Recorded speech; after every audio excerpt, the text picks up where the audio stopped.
So, hello everybody. We are back with Richard Rohlin. I know everybody is excited to see what is it that we're going to talk about today. And so, after our trek through Ethiopia, we are now moving back to Western Europe. What we're going to do is we've been talking a lot about sacred history and about how these religious patterns kind of manifested themselves in the way that people understood themselves and their identities. But now we're going to look a little more at the secular world, and we're going to look at a tradition called the Nine Worthies, where even in secular spaces or in kind of more common spaces, there was this desire to connect their own society through memory, through celebration with different characters in the past, both from the pagan world and the Christian religious world, trying to kind of continue on this vision of universal history that we've been proposing since the beginning.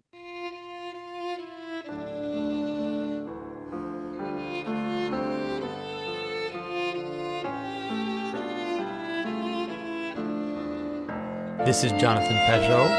Welcome to the Symbolic World.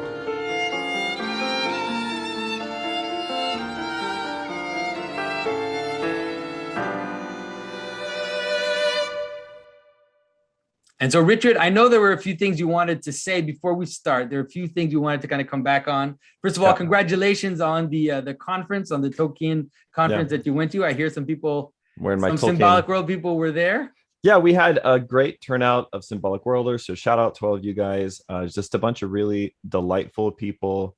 We had a bunch of people for whom this was their first time ever stepping into an Orthodox church, which was really awesome. And I think made a really big impression on people. We had a cool time. The talks, which I think will be very resonant for your audience, will be up on the Amazul podcast whenever they get uploaded by our audio producer. We did some other really cool stuff. We got to read The Dream of the Rood, which is an Anglo-Saxon devotional poem to the Lord's Cross, actually in front of a relic of the Lord's Cross, and venerate that relic, which was basically, it was just sort of like peak my life, like it was just sort of like one of the best things that's ever happened. Yeah, well, everything coming together. Tolkien, ancient English poetry, and orthodoxy. Yeah, it was very much, and it was nice because we sort of like went from talking about this stuff to being able to participate in a way. And it was really cool. So anyway, it was a great time.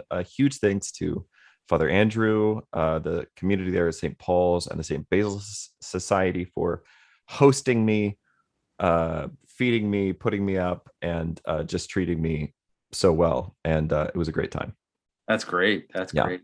And so, as you saw, I also discussed with Deacon Enoch, an Ethiopian deacon who's also American, who kind of expounded a little more of Ethiopian tradition from the inside. And since our whole kind of exploration of Ethiopian Orthodoxy, you've had some amazing reactions from Ethiopian Christians, people from all over.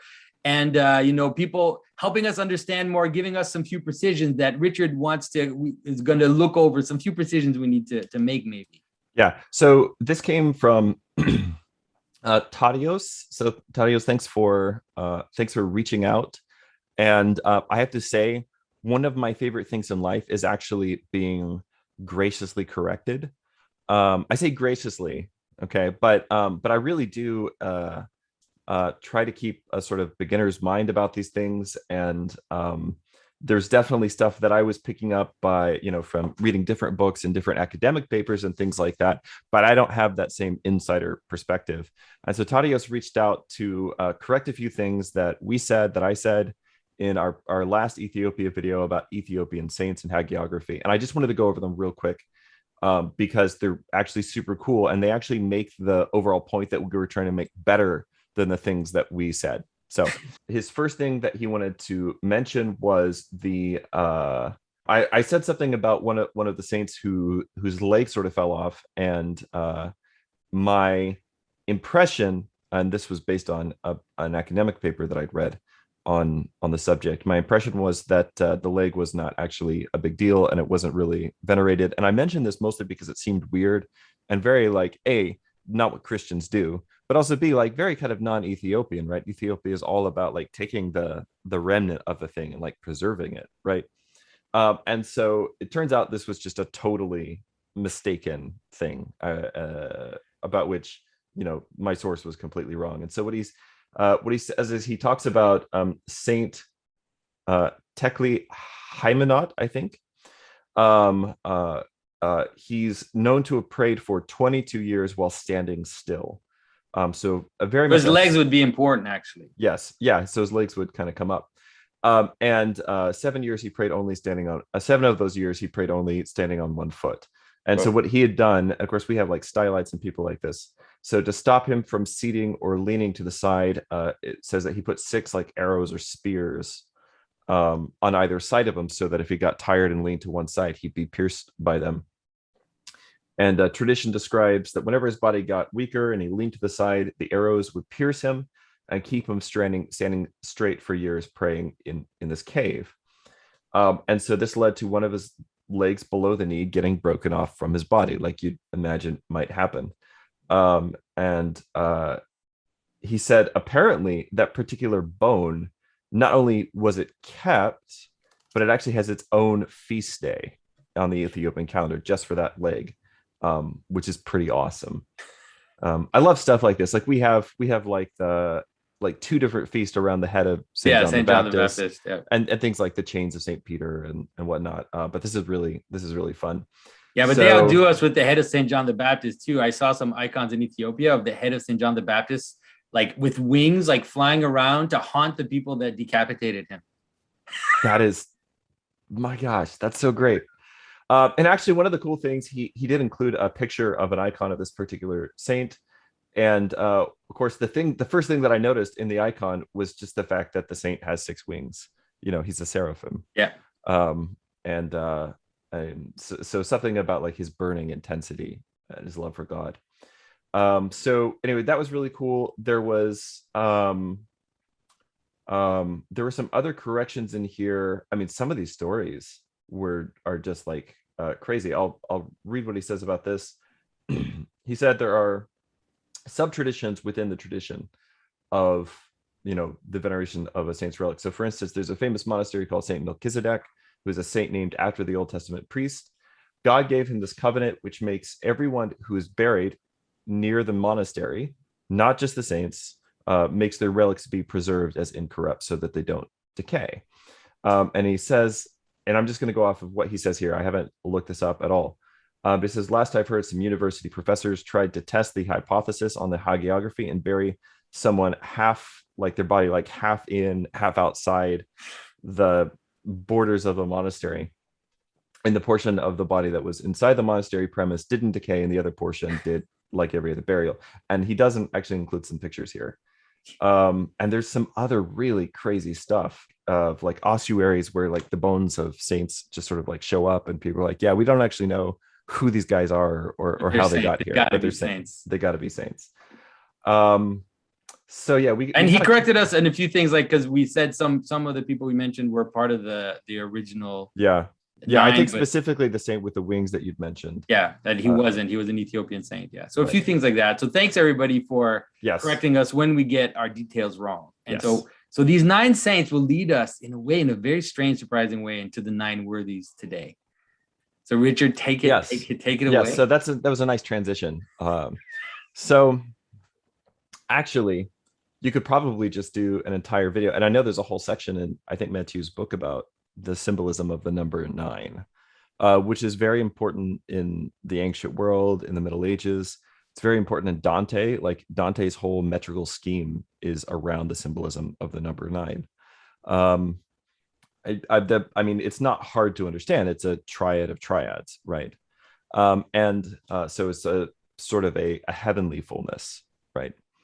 And so there are, of course, very famously, there are 9 ranks of angels mentioned in the scriptures, described by Saint Dionysius the Areopagite. And then also in the Orthodox Church, there are 9 ranks of saints. And so I don't know how many people know this, but if there's actually, like, if you think liturgy is long, the priest actually has his own liturgy that he has to do to prepare for everyone's liturgy, right? So it's sometimes called like the liturgy of preparation. And essentially what the priest does is he ends up, this is when he prepares the bread and the wine for the liturgy. And on the discos, or the patens, the little metal plate on which the bread is placed, there's the lamb, which is the piece for Christ.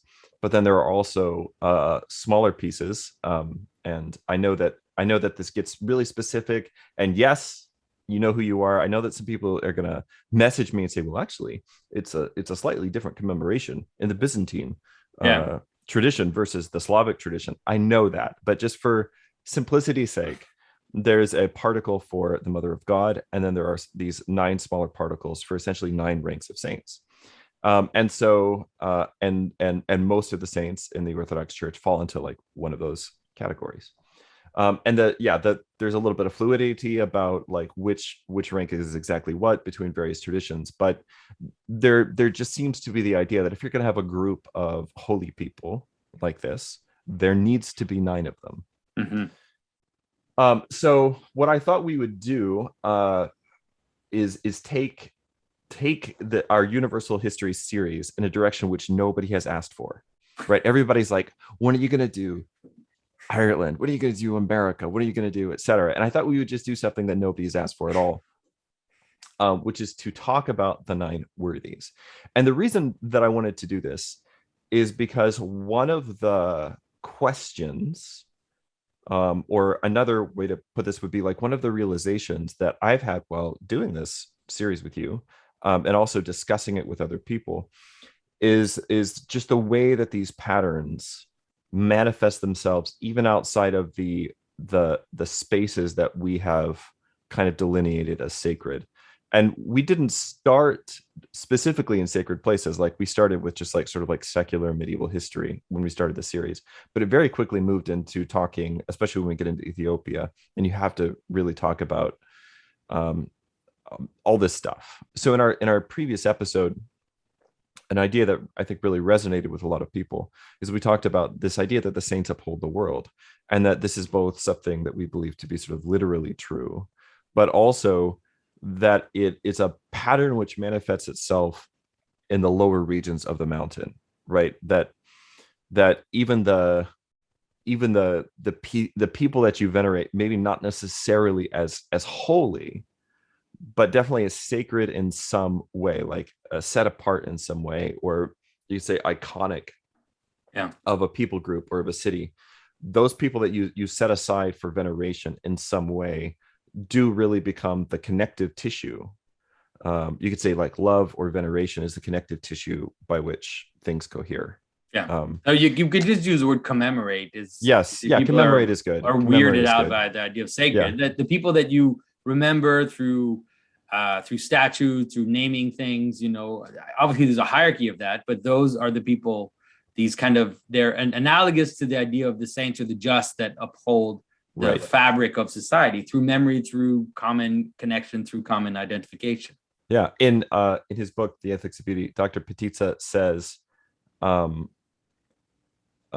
about the sort of American love for and veneration of the American soldier, which is something you can actually do without necessarily approving of, the various wars those soldiers fought in, right? Mm-hmm. But that if you go to like Arlington National Cemetery, for instance, I almost said Arlington National Seminary. If you go to Arlington National Cemetery, or there's also a national cemetery here for veterans in the place where I live, not a single one of those soldiers was killed for their country. They all give their life for their country, right? And so that's is a kind of a different distinction. That's a good example of commemoration, right? In the United States, I don't know if you guys have something like this up in Canada land. I mean, but like in we the have United something States, like it, but nothing like it at the same time. Yeah, we're not as nationalistic here. Yeah. In the United States, when a veteran dies, even if they just were in the army when they were young, and then they got out of the army, they had a normal life, and they died in old age, there at the burial there will be like members of the military will show up, and there will be like a flag folding ceremony and everything for that person. These are all like kind of like lower levels of commemoration. So when we talk about the 9 worthies, The Nine Worthies are this group of men, and later on, because in the Middle Ages they're always like seeking symmetry in things. Later on, there becomes also a group of nine worthy women to kind of parallel the nine worthy men. But this is a list of people and their historical, scriptural, legendary men, not necessarily saints, although some of them, like Joshua in the Bible, is obviously a saint in basically everybody's church. But they were selected for this list because they were seen to personify the ideals of chivalry, which people really wanted to inculcate. And this starts in, maybe you could say, the 12 and the 1300s, which is when the idea of chivalry is really starting to come into its own. We often think of chivalry and the chivalric romance as being like a medieval thing, but it's actually kind of a Renaissance thing that was projected back into the Middle Ages. And it's not to say there were not chivalrous people in the Middle Ages, but it's this is going to sound funny to some people, but like, go look it up. The Renaissance was a much more violent period than the Middle Ages was, and so there was this need to sort of figure out what to do with that. The problem of, in some sense, like, societal problem number one you're always trying to solve is, what do I do with all my violent young men, right? And that's really the main problem that most societies are trying to deal with in some way or other. And so this is where the ideal of chivalry. So I think the first list was compiled in like 1312. Okay.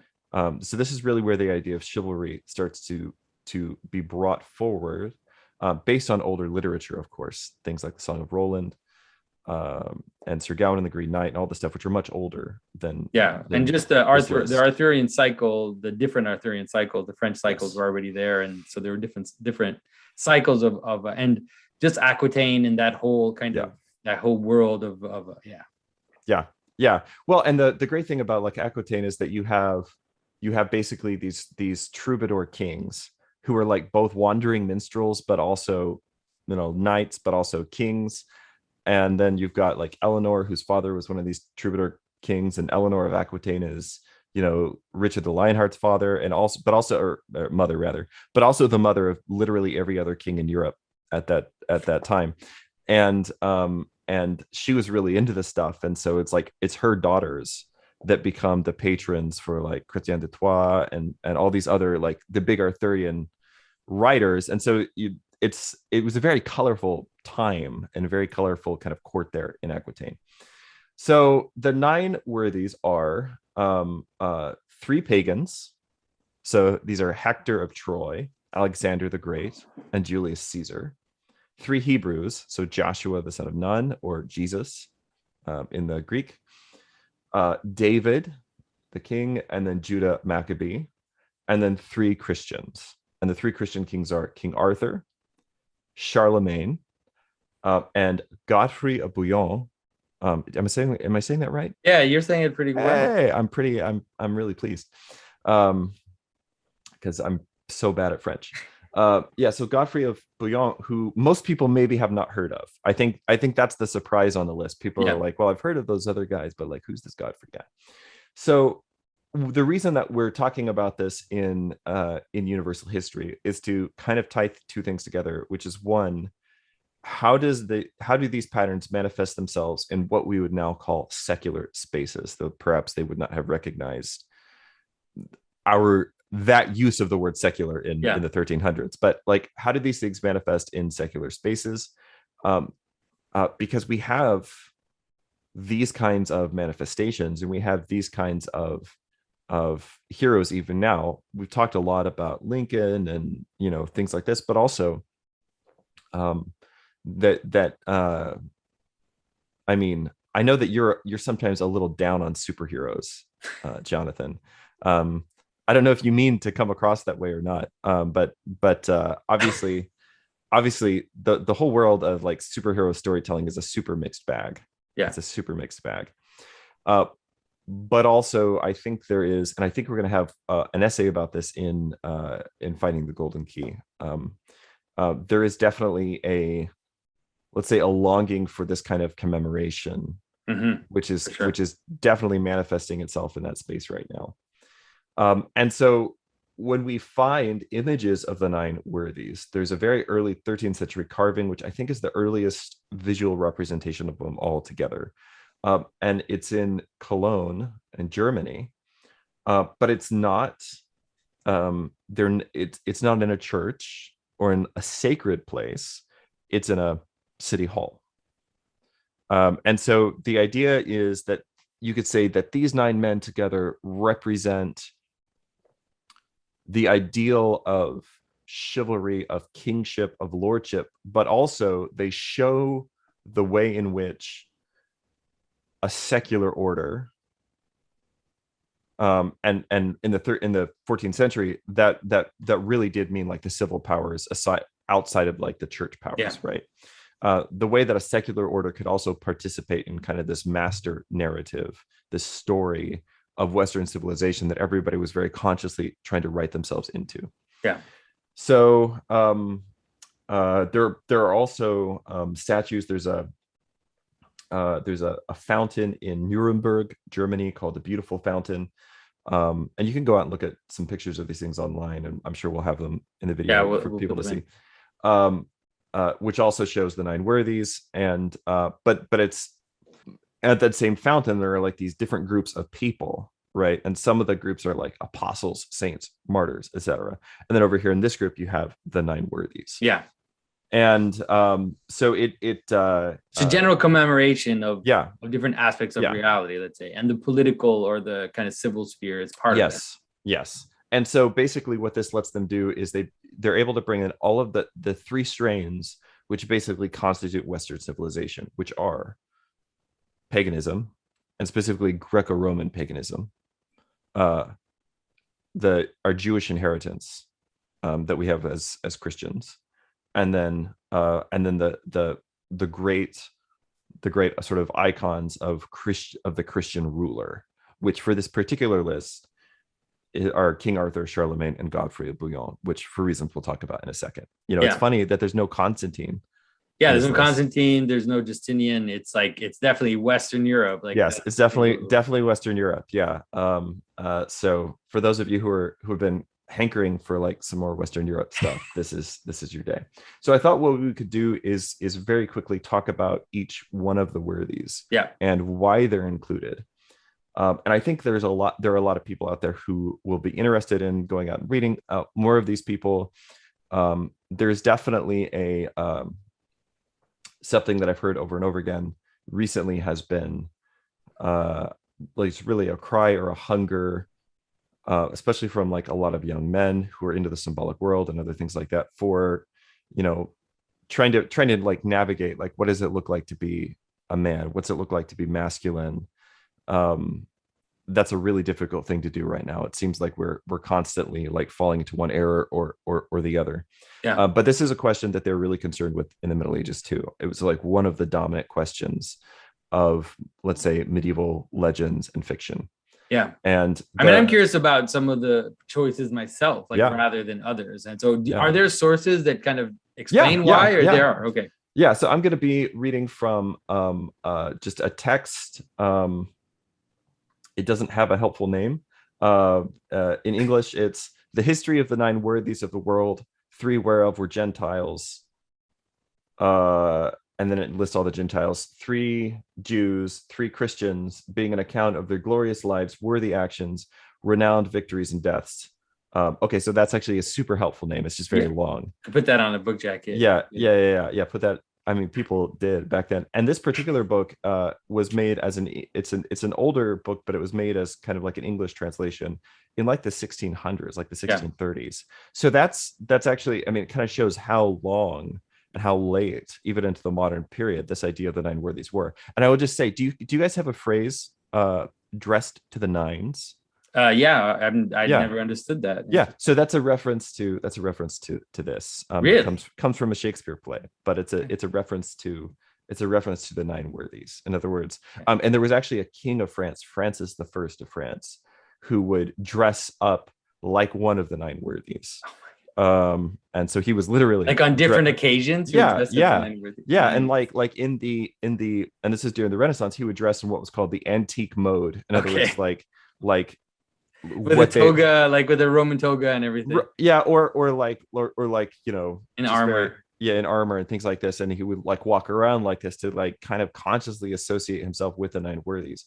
Actually, most of our illustrations of the Nine Worthies come from a kind of book called an armorial, which is a book of heraldry, and it's a book intended to like teach you heraldry and like keep track of who in the kingdom has these different signs. So if you see this heraldic device, you'll be able to recognize it. This is an important part of your education as a nobleman.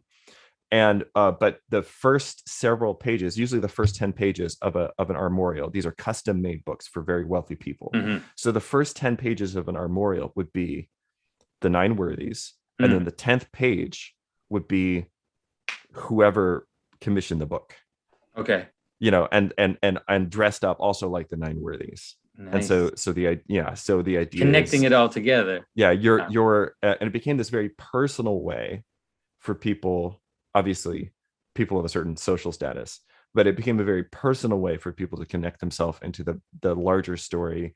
You could say a Western chivalry of let's say the proper use of secular power. Yeah. So it's interesting, but it's important also to mention, it's something that I keep repeating probably at every podcast, which is that even though the tradition kind of appears later than the Middle Ages, in order for people to have recognized these people as the Nine Worthies, it means that this was something which was already kind of, let's say, bubbling up in culture. There was something that people, when they saw it, they said, yes, of course, these are the Nine Worthies. If it hadn't been something that people could recognize, then it wouldn't have lasted and it wouldn't have been perpetuated. Right. The way it was. Well, and so to that, I want to say two things. One is, it's one of the most irritating things in the world to me when somebody says something like, oh, well, the title Theotokos was not approved until the Council of Ephesus, and therefore the veneration of the Mother of God began like on that date. Like, that's not how things work. That is not how anything. That's not how anything works. Like, so just as like a good rule of thumb, if you come across something and it says like the first mention in a text that we have of this particular thing is this date, what you need to do is back up 100 to 200 years at a minimum. Yeah. Before that date, and say like, and just like assume this has been in the air long enough for somebody to write this down. So like the most recent, so if this list was first coined in the early 1300s, the most recent person on the list is Godfrey of Bouillon, who died in 1100.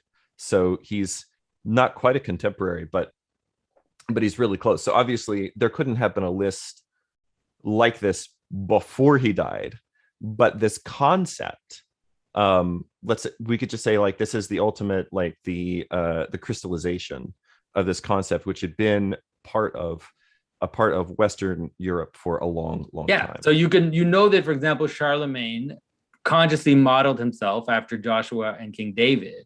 Right. So you can understand how, and Constantine. Right. So you can understand how this is something like we said, that's already in the culture and now is bubbling up and manifesting itself concretely. Right. So let's go. Let's start. Yeah. Because I have some questions myself about some of these worthies. Okay, so first guy on the list, Hector of Troy, which I think most people who are listening to this podcast will be familiar with the Iliad and the story of Hector, which means that everything you think you know about Hector is sort of wrong.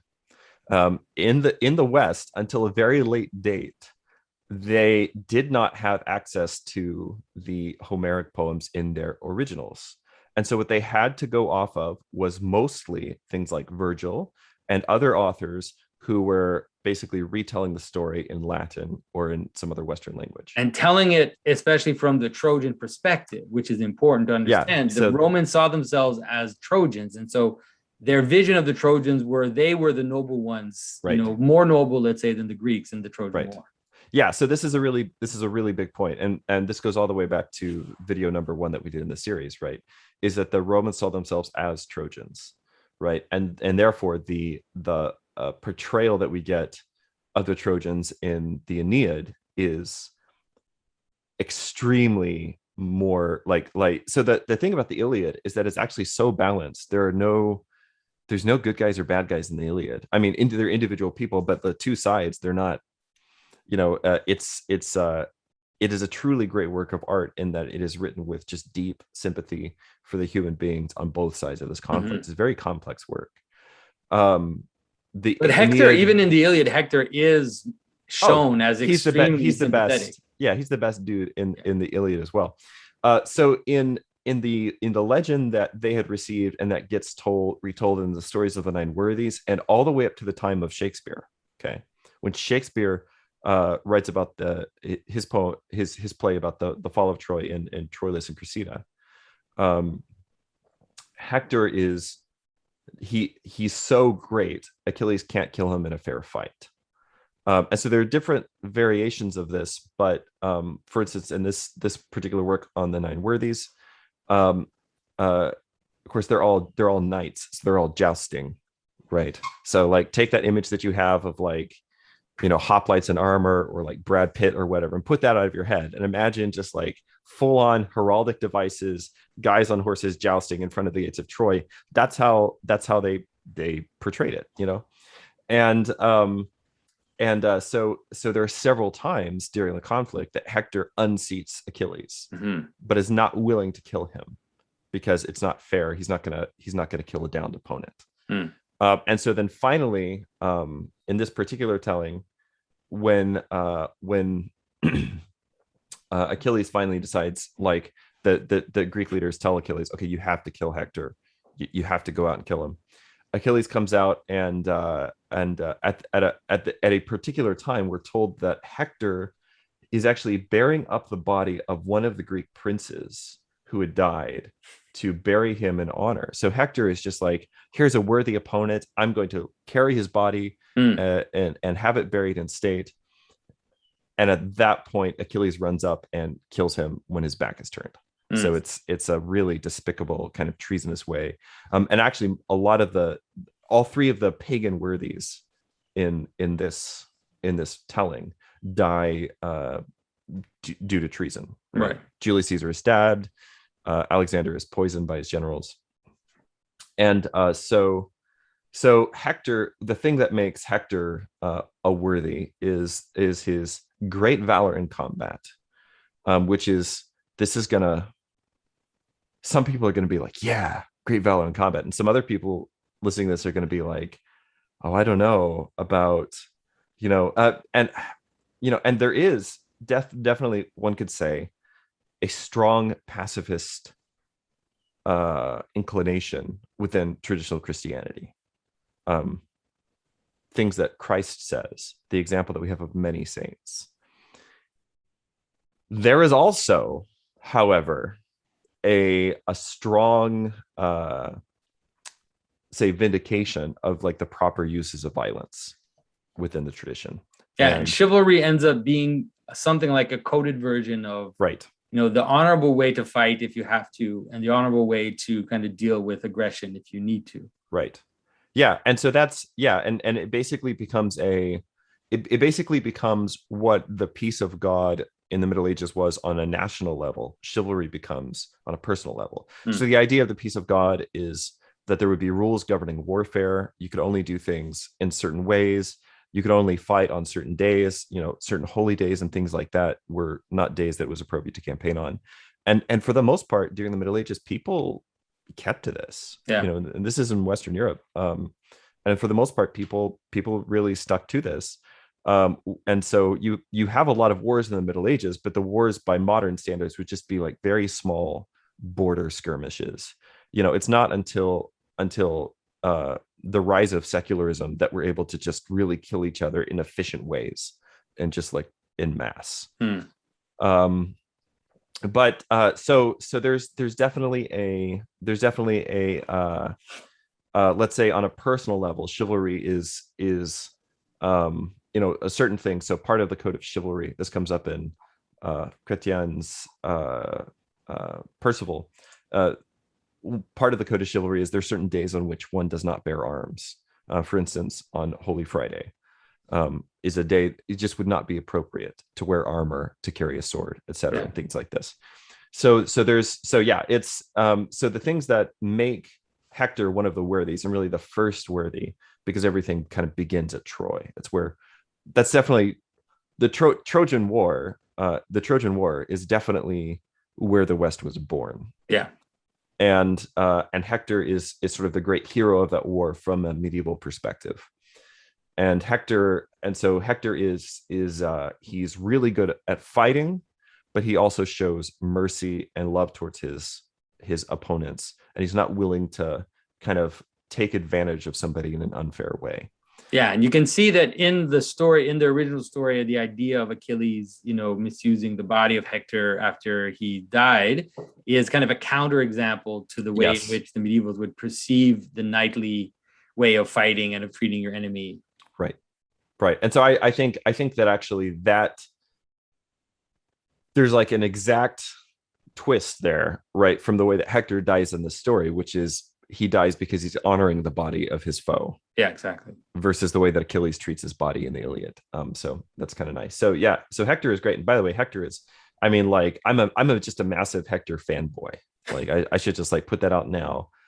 He's one of my favorite, I don't know what you could say, legendary figures, historical figures, whatever. People go back and forth on whether the Trojan War was actually historical. And I think actually the current thing is that actually it is historical, but people have been going back and forth on whether it was historical since like the time of Thucydides. Yeah. But what everybody has agreed on is that whether or not it was like a historical thing, it's super important, and it's kind of the first story in the West. Yeah. So the second worthy, which will be no surprise to you, is Alexander the Great. Of course. Alexander the Great is, I think nowadays he would definitely be #canceled. He's got a lot of, shall we say, problematic things about his life. The way that we're told, I mean, there's a ton of wild stuff in this particular retelling of Alexander, and definitely his sexual mores are not Christian. Not even the way like Hector's were. Like Hector, despite not being a Christian, is faithful to his wife. He's a family man, cares for his children. There's definitely a very long tradition that at some point Helen kind of like threw herself at Hector, and he was like, no thanks.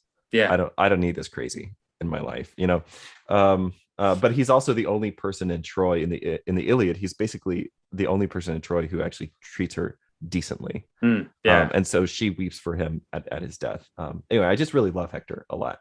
If that's not all right. So Alexander, but this is the retelling in the Nine Worthies version. Yeah. This is the retelling, and so this is the thing. Like when there are faults in these guys' lives, they don't shy away from telling those things, right? And this is a thing. Like we're just such babies now, Jonathan. Like we really are though. Like we're just giant babies. Like if there's a person whose life is worthy and worthy of emulation in a lot of different ways, but then they have like one thing wrong with them. Yeah. We're like, well, sorry, that person's problematic. And like, I don't care if it's the right or the left. Like this is just in the air right now. We're just like, we're so fragile. Yeah. And so they're setting up Alexander as kind of the in the medieval perspective, you could say he's the, if Hector is the first knight, Alexander is the first emperor, right? And of course, everyone agrees that you should have an emperor, and everyone agrees that whoever the emperor is should be kind of the best and most worthy person. And so even though Alexander has a lot of faults, he's portrayed in this retelling as being he loses his temper and kills somebody who's really close to him, but then after that he shows so much remorse that he like starves himself, and they eventually have to like force him to start eating again. So it's kind of like, it's not saying it's okay that he did that thing, but also like he did demonstrate repentance and love and afterwards. And the way that it's sort of portrayed is that Alexander is this, I mean, he's like this really dynamic young genius, which he was, and that he had sort of the wrong people around him. Yeah. Which is not saying it like wasn't his fault, but we're told, you know, he has he had this influence from this particular Greek philosopher, not Aristotle in this case, but one of the people who was one of Aristotle's students, who basically told him, well, you should be, you know, look at all your achievements, you should be worshipped as a god. Right. And Alexander, being very young, you know, having this mentor tell him you should be worshipped as a god, said, oh, I guess I should be worshipped as a god. But then we're told, but the Macedonian soldiers would have none of it and just continued to salute him as their general. And he was also fine with that, you know? And so there's some fun stuff in here. One thing that's in here is when he conquers India, he's seduced by the Indian queen, whose name was Cleophas, not Cleopatra, Cleophas. But she does a very Cleopatra thing, which is she basically buys her kingdom back with, you know, by seducing Alexander, and then has a son from him whom she names Alexander. And of course, eventually, you know, Cleopatra seduces Julius Caesar, and then they have a son that they name Julius Caesar. Yeah. And but the I mean, this is a real symbolism happens moment, because Cleophas is she's a real historical figure. Like, there's no ambiguity about it. The ambiguity would be around like who her son's father actually was. Yeah. And the way that like the Greco-Roman chroniclers would write about it is they would say that, oh, she had a son named Alexander, whoever his father might have been. Yeah. Wink, wink. Wink, you know? wink.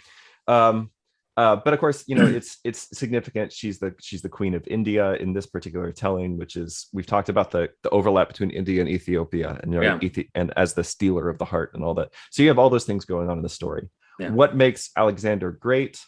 Lots and lots of things. I mean, he defeats his enemies, but he's really fair to everyone he conquers. That comes out over and over again.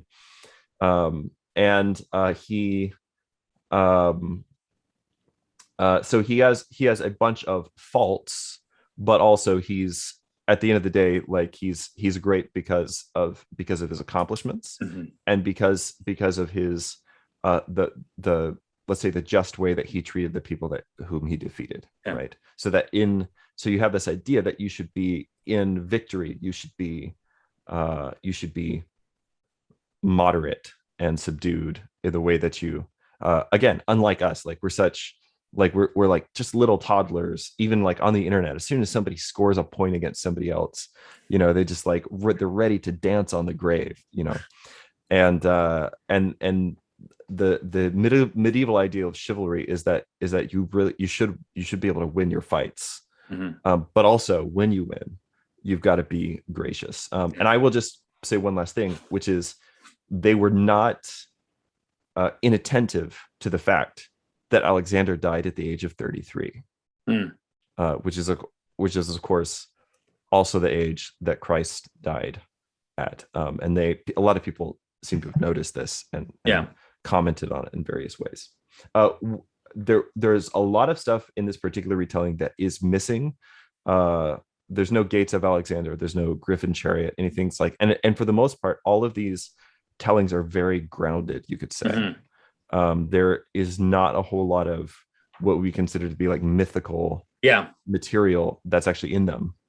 They're pretty grounded.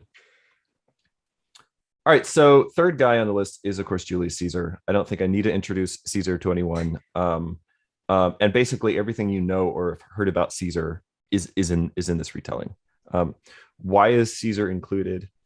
He's included because he becomes this sort of this model of of kingship. And nowadays, like we're conditioned to think of Caesar as kind of a bad guy. Yeah, I was gonna say, like, Yeah. why Caesar, not Augustus? Yeah. Like, Yeah. So we're conditioned to kind of see Caesar as kind of a bad guy because of his because like he sort of like brought about the end of the Republic, right? yeah. And also because he was such a ruthless conqueror. Like he Yes. just, you know, this idea that he killed Yeah. a million. Yeah. But the answer is Dante sees, and Dante's not the reason, but Dante, just like as part of his whole world, they saw Julius Caesar as being sort of the first manifestation, you could say, of the ideal Roman man, or the ideal Roman emperor. Yeah. Right. And so well, like Scipio Africanus is the first ideal Roman man, but then Caesar's the first ideal Roman emperor. And so the idea was that Caesar was setting up like a perfect reign. And basically he had subdued the world. He was going to bring peace to the world. And again, Caesar shows great clemency to his enemies who aren't Gauls. And I'm from France. I am allowed to laugh. I know. No, but like when he defeats like Pompey's army and people like this, like he shows great clemency to them. But also like he doesn't put up with traitors. He doesn't put up with, you know, people trying to go behind him and things like this. Ironically, I guess, because that's how he dies. Yeah. But in the end, so in the lowest region of hell, in the Inferno, right, one of the three people who's imprisoned there, you know, that you have three famous traitors, and one of them is Brutus. Right, you know. And so for Dante, the worst possible sin that you could commit would be not just treachery, but treachery against your Lord. Yeah. And so in the structure of hell, you have like hell is all these sort of nested descending circles, but then the final tier in hell of circles is a city, right? And so the point is that these are the crimes that cause, like, these other things are like animal passions, but these are the crimes that cause human civilization to cease to cohere, which Dante saw happening in Florence and he saw happening in Italy around him at that particular time. And so what's the thing at the end of the day that most does that? Well, it's assassinating what they would have considered to be like your lawful ruler, right? That's the thing that's going to cause society to cease to cohere. Yeah. So Julius Caesar is on here, and I'll just say each one of these begins with like a little poem. And so we're told, great Julius Caesar next attained the name of the third worthy, whose immortal fame remains still fresh in records of time. He to the empire of the world did climb, and what he conquered by his sword and fight, he with his pen did elegantly write. This is not great poetry, but at length through many wounds his soul hence fled, and he who ne'er before was conquered in war, he who with slaughter strewed so many lands, with his own blood embrued the seat of wronged justice, and fell down a sacrifice to appease the incensed gown. So there's definitely this idea of Caesar being a let's say a precursor of Christ, in that he was a sacrifice that was necessary for the public peace, right? And so in like the Gospel of St. John, it says, you know, they say it is necessary that one man should die for his nation, right? And that's how they sort of saw what happened to Caesar. As it's sort of like, it's regrettable that Caesar had to be killed. It's regrettable that he kind of grasped for power too quickly. But at the end of the day, he becomes sort of a martyr to the peace of the Roman Empire. And it's because of that, I mean, it makes a note in here to say not a single one of the people who assassinated Caesar outlived him by more than 2 years. Yeah. You know, like all of those people. And it's really the death of Caesar, at least in this particular telling, it's the death of Caesar that galvanizes the Roman people and makes the rise of Augustus a thing that's actually possible. Yeah. Basically, from that point forward, the people at large can't conceive of going back to the older way of doing things. Okay, so that's Caesar. We'll move on to Joshua. everything in the story about Joshua is just exactly what's in the Bible. So I'm going to assume people either have a familiarity with that. If they don't, there are lots of Bibles out there, so go buy one. Just go. I don't know what to say. And read. Like the book of Joshua is super super awesome. But I will say this. This is how his story begins. It says, "Who can see the sun and not remember Joshua and the great commerce that this valorous captain had with the king of stars?" Which is just, I mean, that's the king of stars is God in this case, right? Making the sun stand still. And the host, the starry host, the host of heavens, kind of like fighting on the side of Joshua. Yeah. All the world lift their eyes up to it, that is the sun, but none he hath lifted up his voice so far as it to make himself be heard and obeyed.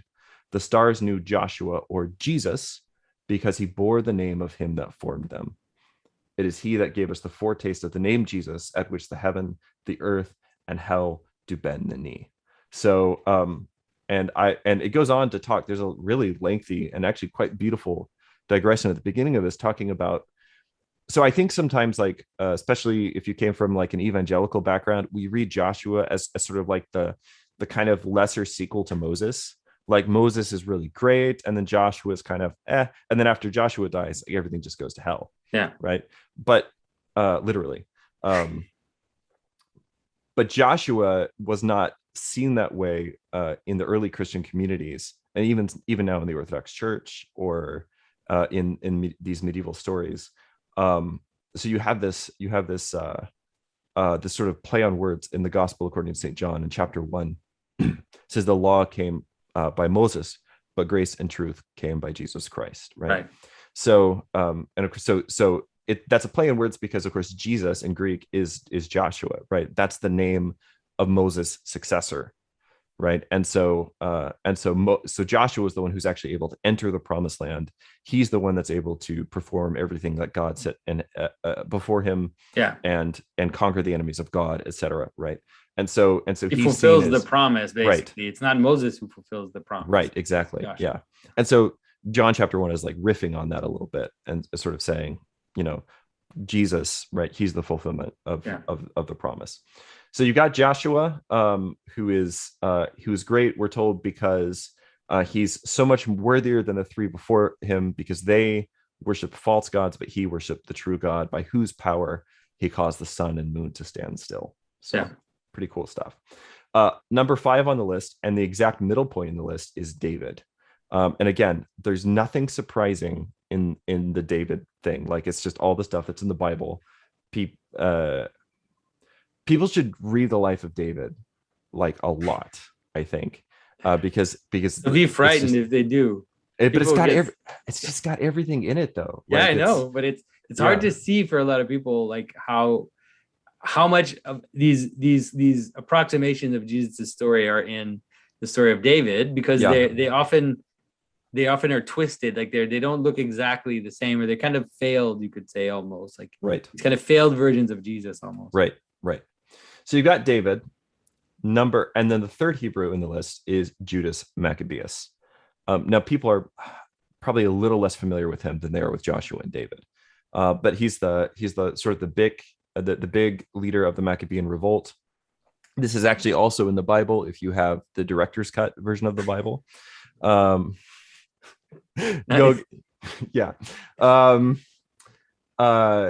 I'm not going to go too much into the whole story of Judah Maccabees just for the sake of time, but it's great. But you could say that he's the last glorious moment of kind of Jewish kingship before, but also like the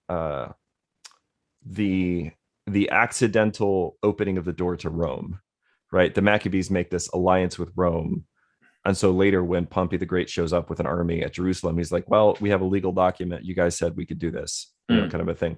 And that's a historical fact, but it's also in this legend. Okay. And again, the Christians who put this list together still had Maccabees in their Bible. Of course. So everything that's in the legend, like, again, there's nothing surprising. If you read 1st and 2nd Maccabees, you already know all this stuff. Why is he in the list? Okay, Joshua, that's easy. David, super easy to figure out why David is in the list. David is also a great example of somebody who would be just totally # canceled.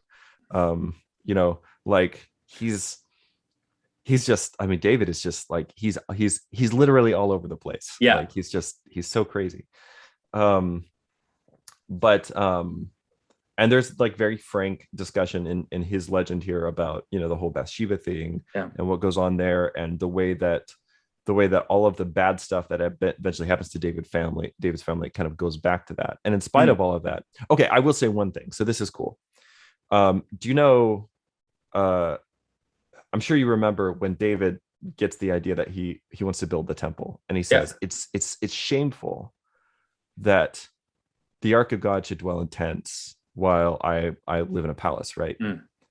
So something that his legend kind of points out, which I'd never noticed before, but it's totally just in the Bible, okay, is that is an exact, almost word for word parallel to what Uriah says when David tells him to come home. When David orders him home to like cover up the fact that Bathsheba is pregnant, Uriah says, it would be shameful for me to dwell in a house while Joab and the ark of God are dwelling in tents. Really? It's the same thing. Huh. Like, and I don't know what to do with that. It's like an opposite. It's like reversed. Yeah. Like, I didn't even like, I just discovered that like literally this week. I was today years old when I read that, and I was like, so yeah, anyway. we have to think about it before we get into what it can mean. But for sure, it's clearly a reference. They're referencing each other. Yeah, and I mean, again, like that's just in the Bible, but the guy that was putting these legends together kind of knows the parallels there. So that's cool. That's cool. So Judah Maccabees, why is he included? He's included mainly because he was a very successful military commander. He was never his big thing. The big thing that the Maccabees are kind of known for is that they were willing to die to defend God's truth and the law of God. Yeah. And of course, the whole story of the Maccabees is very important to us. It's an early exemplar of the idea of the veneration of the saints in Second Temple Judaism and all this different stuff. And so Judah dies the way that a knight should die, which is in battle, right? So he kind of goes out fighting, and we're told what are the things that make him great. The people wept and made great lamentation for the death of a commander so valiant. For whatsoever virtue hath of great, whatsoever valor hath of generous, met in the person of Judah Maccabeus, to make a marvel of his life and give immortal memory to his name. In the space of 6 years, he sustained the great and prodigious forces of 3 kings of Asia, as you have heard, opposing himself with a little flying camp. In other words, like a little guerrilla force. Yeah. Against armies of 40, 60, and 100,000 men, which he put into disorder and confusion. He defeated 9 generals of the infidels in ranged battles and combats, killing some with his own hands, carrying away their spoils, so that all of his great qualities, valor always held the upper rank and worthily entitled him to the name of worthy. So in the list, he's actually the one who's most known for valor. All right. So he's the third Jew in the list. And then we get to the 3 Christians. The first one is Arthur. Everyone has heard of King Arthur, I think. I'm interested to say why they think Arthur, because there's something about Arthur. There's an ambiguity about Arthur, right? Right. So in this particular retelling, a lot of the later stuff, like, you know, having an incestuous son with his sister and things like this, is not there. We'll say like it exists in certain like tellings, but they hadn't come to dominate at this particular point in history. It's not really in the English language. It's really when Mallory does his retelling based on the French book. That we sort of like accept all of these pieces as sort of like being set in stone. One could say. I did a little Arthurian pun there, like set in stone. Anyway. And so in this legend, it's mostly about him uniting Britain, and it's uniting Britain, fighting off the pagan Saxons, and then also bullying the Roman legates who came to collect tribute from him. I'll just say this at the beginning, because this is just like, you know, when people listen to or when people listen to these series and they ask questions like, well, did X really happen or whatever, he's introduced with saying, the British writers have related such strange and miraculous actions and adventures of this worthy prince, that many intelligent men have been apt to think that all which hath been written of his heroic deeds is mere fiction and invention. Yea, some are of the opinion that there never was any such person. But though historians disagree about times and places, some writing carelessly and others superstitiously, all those superstitious historians out there, yet they all agree upon the predecessors and successors of this noble king. But as it is most awful infidelity to doubt that there was a Joshua, it is a wicked atheism to question if there were a David, and totally unreasonable to deny the being of Judah Maccabees. It may be judged folly to affirm that there was never any Alexander, Julius Caesar, Godfrey of Bouillon, Julius Caesar. That's a bad Julius Caesar joke. Or Charlemagne. So we may be thought guilty of incredulity and ingratitude to deny or doubt the honorable acts of our victorious Arthur. And this is the premise. This is premise in vindication of our hero and his immortal name and fame, whereby he justly gained the title of the seventh worthy of the world. And now on to his history. So it gets into his history, but there is like a little kind of an argument at the beginning for like whether he exists or not. Yeah, his inclusion in the list, because he is this like, you could say, like a lodestone that attracts all these different legends and things like this. And actually most of the Arthurian legends aren't about Arthur. They're about the people in his court. And it actually talks about that. It says there are 12, like he has his Knights of the Round Table. And if Arthur wasn't so great, then surely one of those guys would be in this list.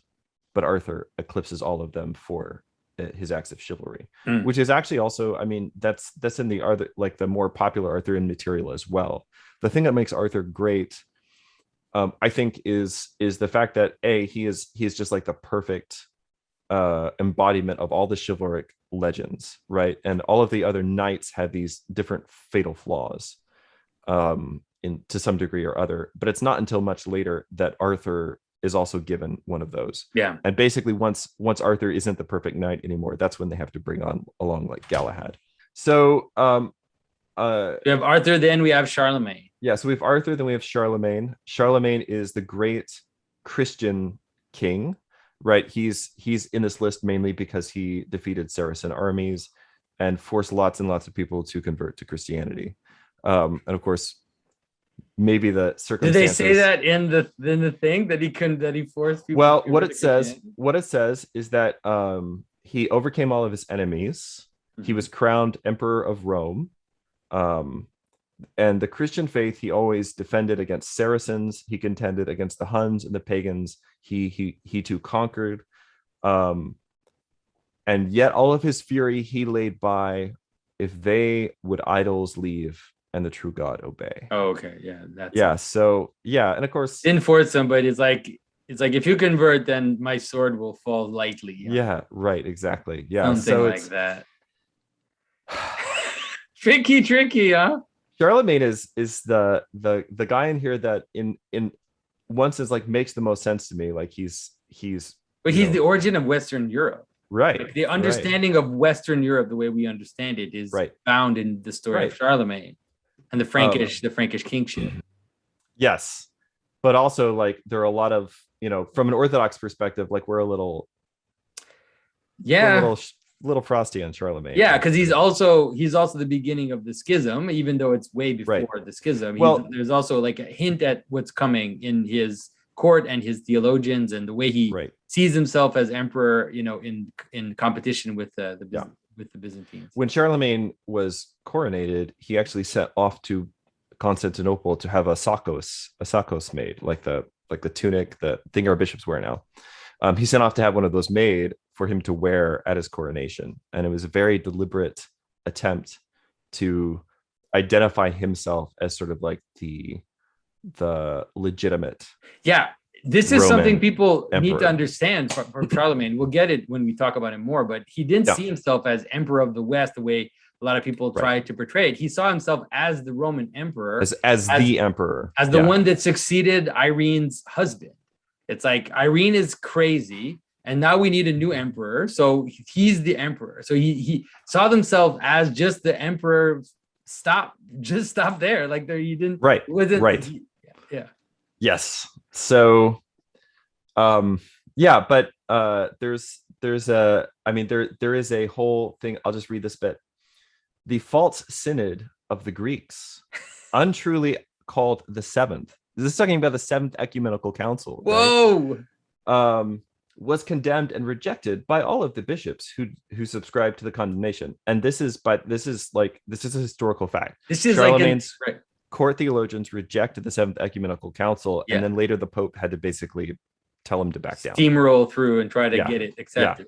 But they mentioned this in the story. Yeah, this is in the story. So the seventh ecumenical council is the false synod of the Greeks, right? Wow. Yes. Yeah. So, I mean, this is why Pope Benedict says that the West never fully accepted the seventh ecumenical council, because it's just, you see it much later. You see it in these texts where it comes up again that it's like, this council, we don't like it, even though. Right. And there's especially talking now, and everybody's much friendlier and chummy these days, which I guess is good. It's nice that nobody's trying to burn me at a stake, but also, like, people will say, well, the Roman Catholic theology around the icon and the Orthodox, the exact same thing. Historically, that has not been true. It might be true now, sure. But historically, that's not been the case.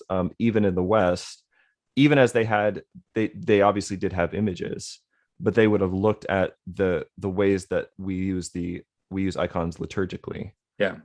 Because we don't just like hang up some nice pictures or what, but there are particular times in the liturgy, the priest kisses this icon, the priest kisses, this other icon, and things like this. And they did look at those things, especially at the time of Charlemagne. They did look at those things as idolatrous, as problematic. Sure. Yeah. And the West never took up the incarnational argument for icons. And like the final proof of that is that when Calvin criticizes images, he doesn't even address that argument. Right. He doesn't even address the main argument of the seventh ecumenical council, because he doesn't know it. Yeah. So why is he in this list? From a Western Christian perspective, it's pretty obvious why he's in the list. I will say, he was seen as like this defender of the faith, both against the false synod of the Greeks as well as against the Saracens, or the Muslim armies invading Europe. But also for the West, he was seen as a restorer of knowledge, a restorer of education. Right. Bringing the monks in, transcriptions.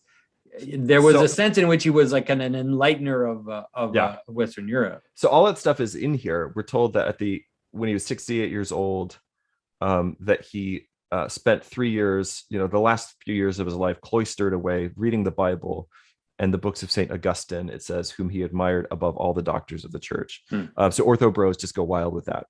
And he resided at Paris, had frequent conference with the learned, and he erected a famous university. Of course, Paris is where the university is kind of like, or at least one particular university model is kind of birthed. Yeah. Right. And so this legend consciously tries to connect Charlemagne back to that. And the beginning of Western scholarship is basically in Charlemagne. Yeah. Right. Yeah. So, and then the final person on this list, who people probably most mysterious less familiar with, is Godfrey of Bouillon, who were told was called the King of Jerusalem. Now, we don't say he is the King of Jerusalem. We say he was called the King of Jerusalem. Interesting. So Godfrey of Bouillon, just like the high level version of the story, is that he was one of the leaders of the First Crusade, which was kind of the most successful of the Crusades.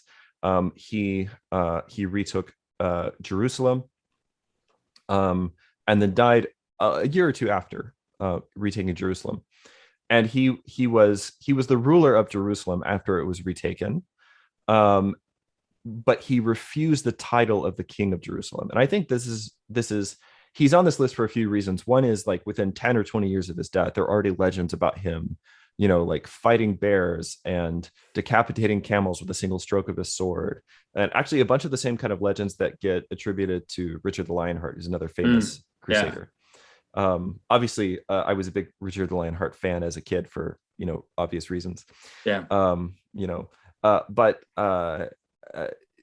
the almost immediately after his death, like he became, you could say that he became, people considered him to be the apex of the Christian knight. Yeah. Like all of these things had been setting up to that, and then he was like the perfect example of what it looked like in practice, right? So he was somebody that was within like kind of living memory when these lists started being put together, as somebody that you could look at like and very consciously say he's one of the, like, he was the greatest knight of his day.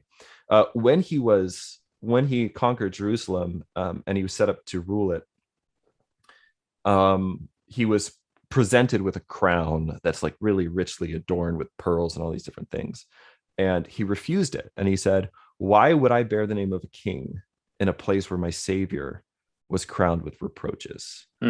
Why would I take a scepter in my hand where he took a cross upon his shoulders? Why would I suffer a crown of gold upon my head where he received a crown of thorns?" So he refused the title of king. And I think this is the thing at the end of the day that makes him worthy of inclusion on this list, was not just his valor in battle, but at the end of the day, his unwillingness to seize power.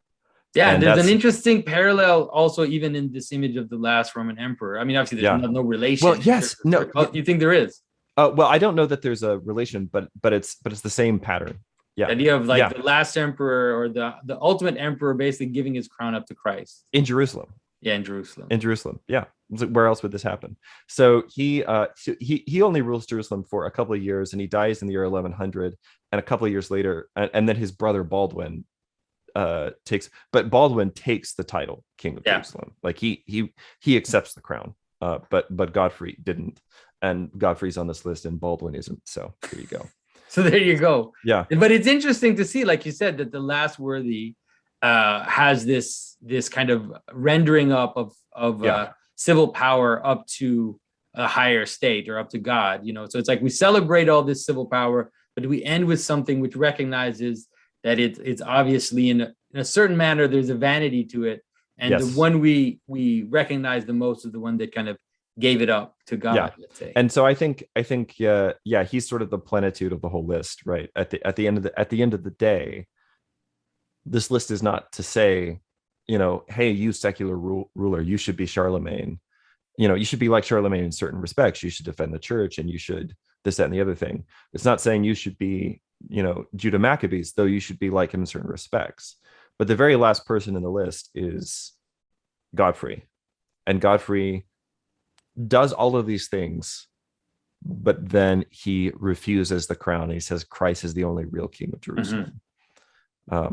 And the worthies are, they're all over monuments, civic buildings, fountains, things like that, in these public secular spaces.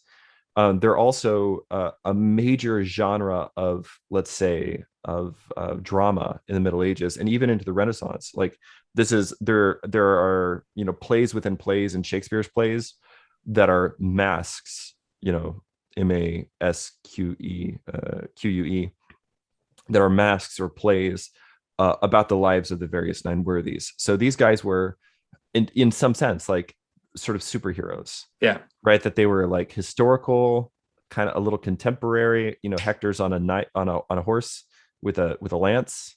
Yeah.